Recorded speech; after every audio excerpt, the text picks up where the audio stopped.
के पार्लियामेंट के। आपको मालूम है बहुत बड़ा आंदोलन हुआ था इस देश में, जेपी आंदोलन, जयप्रकाश आंदोलन, और उसमें बड़े बड़े क्रांतिकारी लोग थे।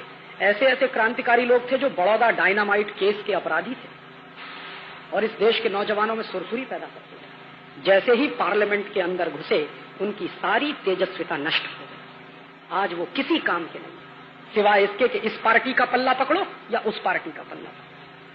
पूरी ताकत उनके जिंदगी की अब इसी काम में जा रही है। ऐसे क्रांतिकारियों को हमने देखा है जो आग उगलते थे जब पार्लियामेंट के अंदर नहीं गए थे, और अब पार्लियामेंट में जाने के बाद मुंह सूख गया है उनका, जवाब नहीं दे सकते हैं, उनसे सवाल पूछ लेते तो इस पार्लियामेंट में कुछ है नहीं। और जेपी की एक बात मुझे बराबर याद रहती कि ये पार्लियामेंट में बैठे हुए लोग कुत्ते की तरह से सूखी हड्डियां चूस रहे, तो मैं कुत्ते की तरह से सूखी हड्डी चूसने के लिए पार्लियामेंट में नहीं जाना चाहता। और मुझे भरोसा है कि इस देश में अगर क्रांति होगी तो पार्लियामेंट के बाहर होगी, पार्लियामेंट के अंदर नहीं होगी। पार्लियामेंट के बाहर क्रांति होगी। और मैं ज्यादा नहीं कहता, 1-2 लाख नौजवान मिल जाए कमिटमेंट वाले, जिनको मरने से डर नहीं लगता, और ऐसे नौजवान जिनको मरने से डर नहीं लगता हो, मेरी डायरी में मेरा नाम लिख, अपना नाम मुझे लिखो। ज्यादा नहीं कहता, 1-2 लाख चाहिए, इस देश की सारी व्यवस्था बदल जाएगी। ये बिल्कुल मुश्किल काम नहीं। कमिटमेंट वाले 1-2 लाख लोग हो जाए, सारी व्यवस्था बदल जाएगी। हमने तो दुनिया में देखा है, मुट्ठी भर लोगों ने व्यवस्थाएं बदली। फ्रांस का रिवॉल्यूशन हुआ था, 17 लोग थे बस, और उन 17 लोगों ने पूरे फ्रांस को बदल दिया। जर्मनी में क्या हुआ, हिटलर एक अकेला था, सारा देश खड़ा कर दिया था।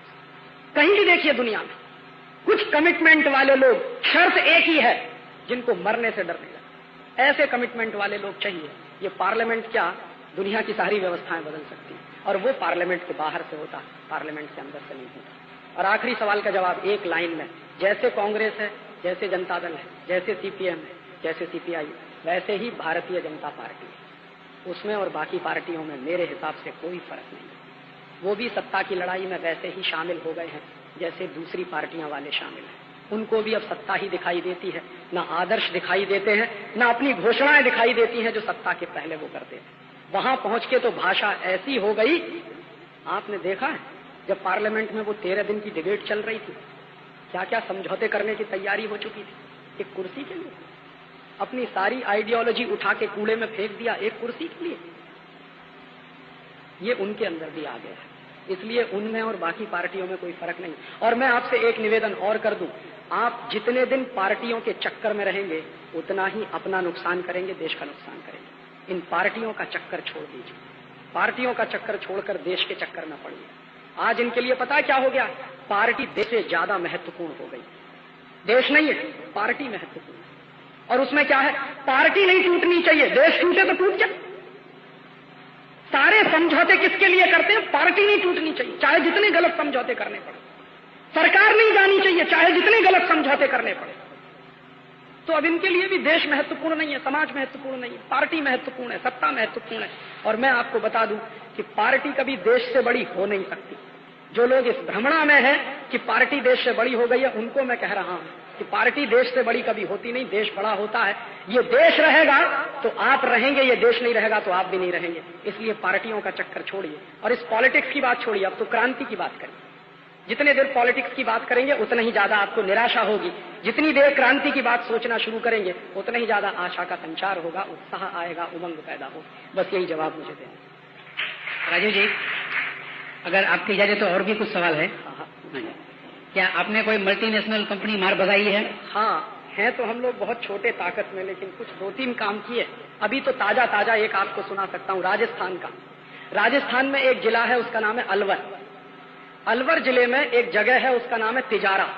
तिजारा एक बहुत मशहूर जैन तीर्थ स्थान है, दिगंबर जैन के लोगों का बड़ा मशहूर तीर्थ स्थान है। तो वहां क्या हुआ, अमेरिका की एक कंपनी है विल्सन और हिंदुस्तान की एक कंपनी है केडिया, दोनों ने मिलकर शराब के कारखाने लगाने के लिए तिजारा के पास 450 गांव की 50,000 बीघा जमीन एक्वायर की। मैं एक बार अलवर गया हुआ था, कुछ भाई लोग मेरे पास आए कि राजीव भाई आप तो विदेशी कंपनियों के पीछे डंडा लेके घूमते हो, हमारे गांव में विदेशी कंपनी आ गई। मैंने कहा क्या करने आई है? तो कहने लगे शराब बेचने के लिए आई, तो शराब का कारखाना खुलेगा। तो मुझे लगाया, मैंने पूछा उनसे कि आपका गांव अलवर से कितना दूर है? उन्होंने कहा बिल्कुल नजदीक है, आप चाहो तो कल चल सकते। तो मैंने मेरे सारे प्रोग्राम पोस्टपोन किए और मैं अगले दिन अलवर गया, और अलवर जाके मैंने देखा कि सामने जैन मंदिर है और बिल्कुल बाजू में जमीन दे दिया शराब बनाने के लिए। किसने किया? सरकार ने। किसकी सरकार है? भारतीय जनता पार्टी। मुझे बहुत क्रोध आया। फिर मैंने गांव के लोगों की मीटिंग बुलाई। मैंने कहा आपने जमीन क्यों बेची? तो उन्होंने कहा कि साहब जमीन हमने नहीं बेची, जबरदस्ती हमसे अंगूठा लगवाया।